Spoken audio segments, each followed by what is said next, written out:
So, apparently, I might have kicked a hornet's nest here.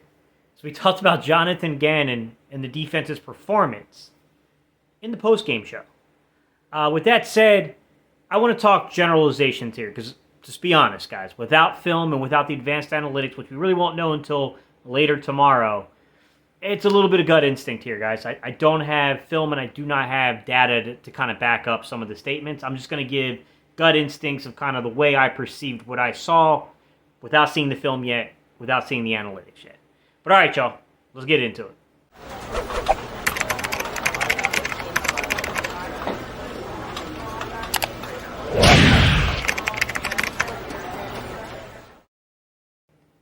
What's up, Cerebral Football fans? My name is Steven Hyder. This is Gate City Sports Channel. Hey, if you're new to the channel, be the first, second, third time you caught my content, and you enjoyed today's discussion. Look, we just crossed over 6,300 subscribers. We are on a journey, a path towards 7,500. I would love for you to be a part of the Cerebral Football community. Just need you to subscribe to do that. To my OG subscribers, help me out, guys. Hit that thumbs up button. Spike the algorithm. Help me get this in front of new people that we can potentially convert into our little community here on YouTube. All right, y'all. We're going to jump into this one. So I want to start off by talking about some of the positives, right? Because I don't want to make a video overly negative because the bottom line is we went on, we went on the road in a hostile environment with a very, very loud atmosphere and walked out of there with a W. Now, we all know the truth. The truth of the matter is we exhausted ourselves down the stretch, especially defensively.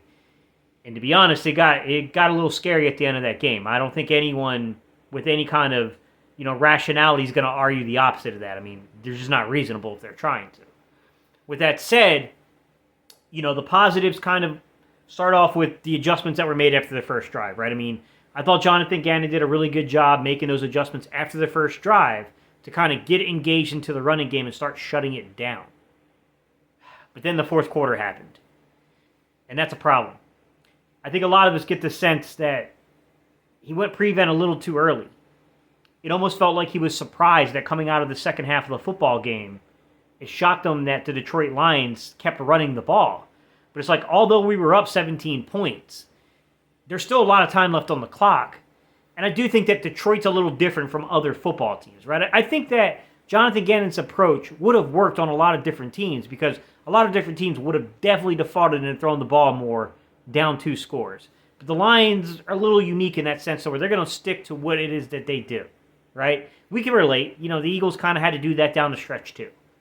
With that said, hey man, I mean, the one thing that I think is difficult to defend is the fact that we took the foot off the gas pedal. And I think that's the aspect of the game that bothers me the most is the sense and the feeling for when you take that foot off the pedal. Like, I mean, don't get me wrong. We had opportunities to seal the game. This is not 100% just Jonathan Gannon, guys. I'm not one of those people that believes that. You got to hold players accountable. The bottom line is that Gannon did have guys in the right gap assignment. They just weren't getting there correctly. And when they got to the right gap assignment, they weren't wrapping up and tackling. And that's not a function of the coaches. The coach is not out there on the field, man. When you're dealing with veteran leadership and veteran dudes out on the football field, to some extent, they got to hold each other accountable for that. With that said, there's still this element of taking the foot off the gas pedal. And the other thing I want to talk about, personnel utilization. This is a difficult conversation because I don't know how winded, how gassed guys were. I can only take a guess from judging the film, right? I mean, if I get all 22, there's some things that they clue you in a little bit. But I was shocked that, we spent a first-round pick. We had to leverage ourselves to move forward to the 13th or 12th or whatever it was overall pick. We basically had to jump the Baltimore Ravens to go get Jordan Davis. And then we played him under 20 snaps. I do think that it's hard when we talk about personnel utilization. It's like, okay, what were we thinking here? Clearly conditioning. We all knew that going in. We all knew Jordan Davis wasn't probably coming out week 1 playing 50 snaps. I'll be honest, under 20 snaps is a little shocking to me. Now, I will say that sometimes the game can kind of dictate that, but this team in particular never took its foot off the pedal against us, never stopped running the ball. So, it's kind of hard to say.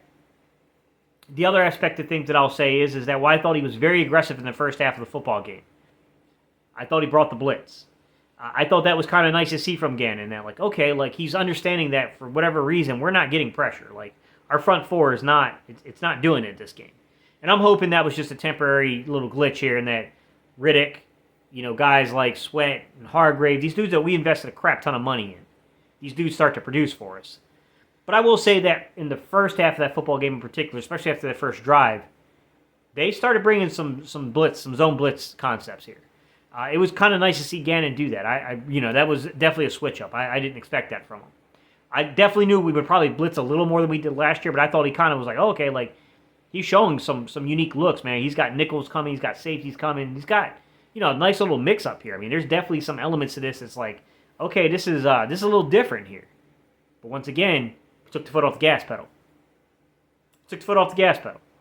And that's the part that I think concerns me because on one hand, I don't expect Gannon to be this blitz heavy during durations of the game like that, right? I mean, you got a guy like Jared Goff. We know that Jared Goff. Look, we covered this in the pregame. Reese had asked me, he was like, yo, what is your thoughts on Jared Goff? Like, do you think that he struggles against pressure? And I said he completes a high percentage, but the guy's turnover-worthy pass rate and his interception rate is quite high versus pressure. Like, you can get this guy to make a mistake with the football. And by the way, he threw a pick six to where Kaiser White made a heck of a freaking deflection. And we got James Bradbury securing the catch and taking it to the end zone, taking it to the house, if you will. So, I mean, there was definitely some things that got created there. I just wish that we didn't take the foot off the gas because I don't expect that you're going to compromise your coverage in every game like that, right? I do think there will be times where they're going to want to drop more into coverage and get pressure with less guys. That's what concerns me, man. That's the part that concerns me. Is that you don't have to, you don't have to go all out blitz. Like Detroit was overselling itself. I don't think you have to go all out blitz to be effective. You just got to mix it up, right? I mean, if you're going to drop Reddick into coverage every now and then, if you're going to drop Sweat into coverage every now and then, because you don't want teams to be able to cue in on what it is you're doing, well, then maybe guys like Nakobe Dean getting back to personnel utilization again should get more snaps since he is he's the better of the linebackers when it comes to the ability to be a pass rusher. He's a guy that has a really good feel for that, that element of the game. He's a guy that I would like to see used on those fire zone blitzes. If you're going to do that, if you're going to drop Reddick out to the flats, if you're going to drop Sweat out to the flats, one of those guys, you don't drop them both. You drop one or the other. Well, then use your best pass rusher in the game to do that. Mix things up. Make it a little difficult to know who's coming, who's dropping. That's when I think it gets difficult, right? That's when, a guy like Reddick dropping in the coverage, it makes a little bit more sense if you can really be multiple in that way. But if you're not multiple in that way, and you're just sending guys that are not anywhere near as good, no one's going to be quite as good as Reddick. I don't expect that per se, but, where there's like a very, very stark drop-off, right? That's the part that kind of bothered me about what I saw on the field. I felt like, yeah, I knew they were going to drop Reddick. I told you guys this. I did this in the pregame. I told you guys this. I said, look, he plays the jack linebacker role. That jack linebacker has to drop into coverage every now and then. When I talked about Sam linebackers in the offseason, you guys remember what I told you about why I was a little weary on if the Eagles would spend big money, and they did, to their credit. The Eagles went out there and secured a sign Reddick with big money. But I told you guys, you're talking 60, 70% utilization. 68% of the snaps, Hassan Reddick. You guys get what I'm saying? I definitely knew that there was some complexity to the Sam linebacker position in Philadelphia. And when you do those dual overhangs, it becomes the jack linebacker. So it's tough to say, guys. I mean, I definitely think there's some things to iron out here defensively. But what I don't want to have happen, what I don't want to see, is people automatically giving up, saying oh, we're not going to beat Minnesota. Hey, man, games are meant to be played. I'm not saying we will or won't win against anybody. Games got to be played on the field, man. Week one can make you believe that a team is something it's not. You got to be careful with that. Simply put, Green Bay got spanked last year too in week one. Way worse, by the way. Got spanked way worse by New Orleans in week one. We'll see. We will see. That's all I can say is that adjustments have to be made. I thought Nick Sirianni said it pretty good in his, locker room speech, which is, hey guys, congratulations, big win on the road. No doubt about it. But there's a lot of things to clean up, and we got difficult conversations coming up.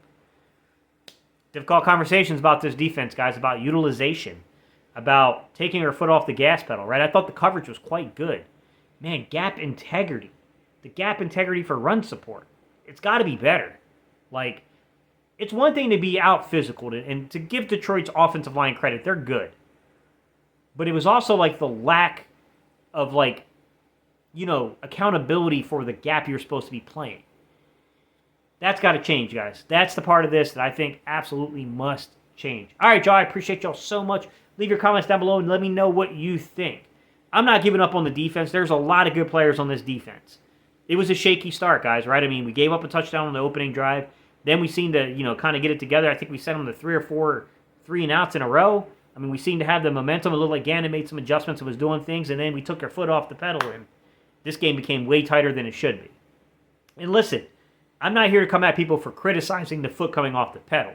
I'm just saying let's keep it in context that there were good moments in the game, and we just got to duplicate and replicate that for longer periods of time, and we should absolutely be concerned about a run defense. I do think that's the part to where, like, hey, man, we saw the stats, only like 2 yards per rush when Jordan Davis was in the game. When he's out of the game, they were gashing us. 10 yards a rush or something like that. Got to play Jordan Davis more. Let's call a spade a spade. I don't know how many snaps that's going to look like. I mean, I thought Marlon Tuipulotu, even though he's being criticized because he played more than Jordan Davis, I do think Marlon Tuipulotu had a pretty good game for what I can remember what I saw. He got pressure and everything. With that said, I mean, maybe the solution is playing Jordan Davis and Marlon Tuipulotu together 25, 30 snaps and bringing those snaps down for guys like Fletch. I mean, the strategy might be to try to keep some of these dudes fresh and in rotation. I mean, I think that could be the real solution here. All right, guys, I appreciate y'all so much. See y'all in the next video.